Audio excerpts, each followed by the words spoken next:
सियासत एक्सप्रेस को पेश करने में ताउन किया है elite spine and pain management centre.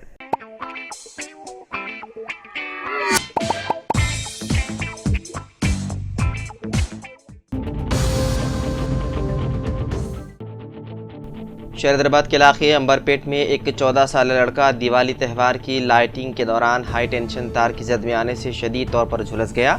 ये वाकया उस वक्त पेश आया जब लड़का अपने घर को दिवाली के लिए सजा रहा था। उसका हाथ गलती से घर के ऊपर से गुजरने वाले हाई वोल्टेज लाइन को छू गया, जिसके नतीजे में उसका जिस्म शदीद तौर पर झुलस गया। नौजवान लड़के को फौरी तौर पर इलाज के लिए गांधी अस्पताल ले जाया गया। अस्पताल ज़रा ने इत्तला दी है कि लड़के की हालत तशवीशनाक है।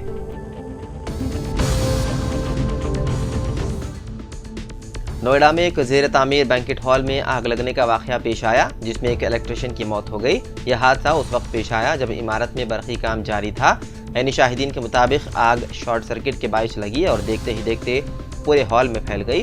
रिपोर्ट के मुताबिक नोएडा के सेक्टर 74 और सेक्टर 113 इलाके के सरफाबाद गांव के करीब ज़ेर तामीर लोटस बैंकेट हॉल में मंगल की रात तकरीबन 3:30 बजे अचानक जबरदस्त आग लग गई। फायर ब्रिगेड के अमले ने तकरीबन 15 गाड़ियों की मदद से आग पर काबू पाया। आग की जद में आने के सबब एक इलेक्ट्रिशियन की मौत हो गई, जिसकी शिनाख्त परविंदर के तौर पर की गई है। हैदराबाद पुलिस ने गुज़िश्ता एक हफ्ते के दौरान परवाज़ों को निशाना बनाते हुए गुमनाम बम की झूठी धमकियों के सिलसिले में 8 मुकदमा दर्ज किए हैं। उन धमकियों का मकसद खौफ व हरास पैदा करना और हवाई सफर में खलल डालना है। बताया गया है कि गुज़िश्ता रोज भी इंडिगो की 5 परवाजें और एयर इंडिया की एक परवाज में बम रखे जाने की झूठी इत्तला मौसूल हुई, जिसकी वजह से एयरपोर्ट हमला और मुसाफिरों को शदीद मुश्किलात का सामना करना पड़ा। हुकाम ने नोट किया कि उन झूठे फोन कॉल्स ने न सिर्फ परवाज़ों के निज़ामुल औकात में खलल डाला, बल्कि हिफाजती वसाइल को और मुसाफिरों के एतमाद को भी मुतासिर किया है।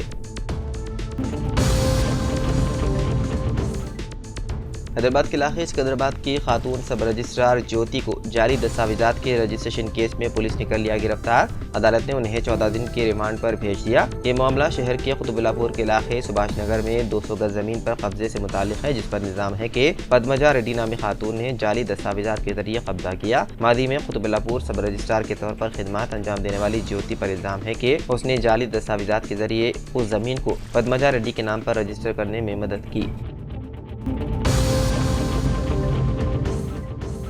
तेलुगु देशम पार्टी की रुकनियत साजी मुहिम जारी है। पार्टी के अरकान असम्बली और सीनियर कायदीन तेलंगाना और आंध्र प्रदेश में पार्टी की रुकनियत साजी मुहिम में हिस्सा ले रहे हैं। तेलंगाना में तेलुगु देशम की अहिया की मसाई करने वाले चंद्रबाबू नायडू के लिए एक अच्छी खबर ये है कि फिल्म स्टार और साबिक वजीर बाबू मोहन ने पार्टी की रुकनियत हासिल कर ली। तेलंगाना इंदौर असेंबली हल्के से ताल्लुक रखने वाले बाबू मोहन ने पार्टी की रुकनियत हासिल करते हुए सोशल मीडिया में रुकनियत कार्ड की तस्वीर जारी की।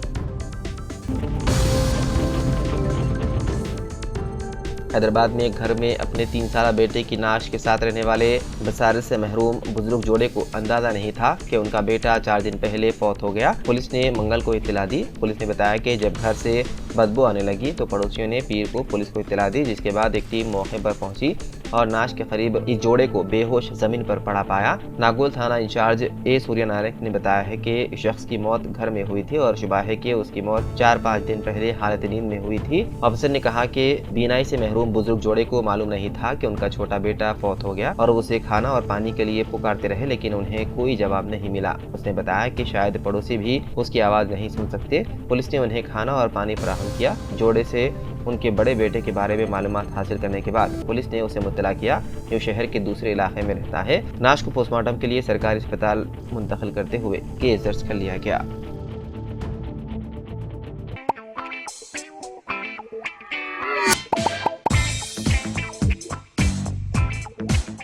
Elite spine and pain management centre बगैर ऑपरेशन और बिना पेन किलर अद्वियात के एडवांस्ड टेक्नोलॉजी के जरिए सिर्फ छोटे इंजेक्शन से कमर और घुटनों के दर्द का शर्तिया इलाज। डॉक्टर प्रकाश गुड़ीपुड़ी और doctor Mohan Irva interventional pain physician जैसे तजुर्बेकार डॉक्टर्स 25,000 से भी ज्यादा मरीजों का कामयाब व इत्मीनान बख्श इलाज। राबिता कीजिए elite spine and pain management centre, Manikunda और दिलसुख नगर, हैदराबाद।